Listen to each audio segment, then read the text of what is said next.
I have a problem with the gospel greats, the evangelical movement in North America.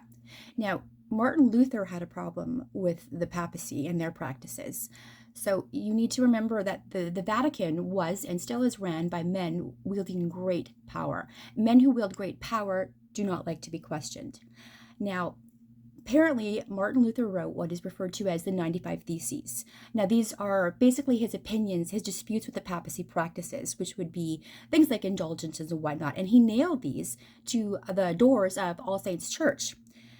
Now, his intention was to start a discussion, a debate.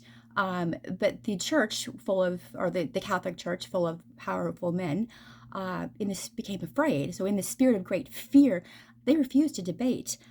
They denounced him. They demanded that he renounce all of his thoughts and ideas, which of course he couldn't do.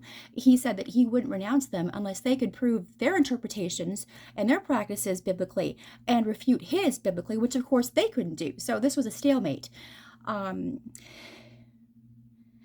So they did what all cowardly men do. They denounced him as an outlaw, and they made it a crime for anyone to provide food or shelter for him, and they advocated for its assassination. I have a problem with the practices of the so-called gospel greats, the evangelical movement in North America. And I'm looking at you, Kenneth Copeland, Jimmy Swaggart, Jerry Falwell Jr., David Jeremiah. Oh, I've got a whole huge list here. Paula White, Dr. Dobson, seriously, Franklin Graham, Joel Osteen, Michael Caine. I could go on and on with this list. The question is, are you like the Catholic Church? The Catholic Church hundreds of years ago was afraid. And in that spirit of great fear, will you denounce me and those like me without a biblical debate? Will you bemoan your persecution to all your sycophants and all those you deceive? And will you lash out in anger and reveal your inner terror? How easily you were bought. I challenge you, and I challenge you to a debate using only the Bible in person, because I believe there is a spiritual debate going on here as well. Alas, you will have to come to me because I don't peddle my Jesus.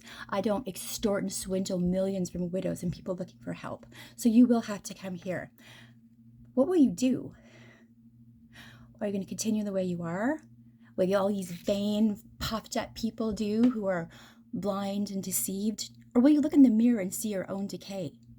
You know, you can't undo what you've done, but you can help to fight back. And you owe Jesus that much. I'm going to remind you of one thing. Many will say to me in that day, Lord, Lord, have we not prophesied in your name, cast demons out in your name, and done many good works in your name?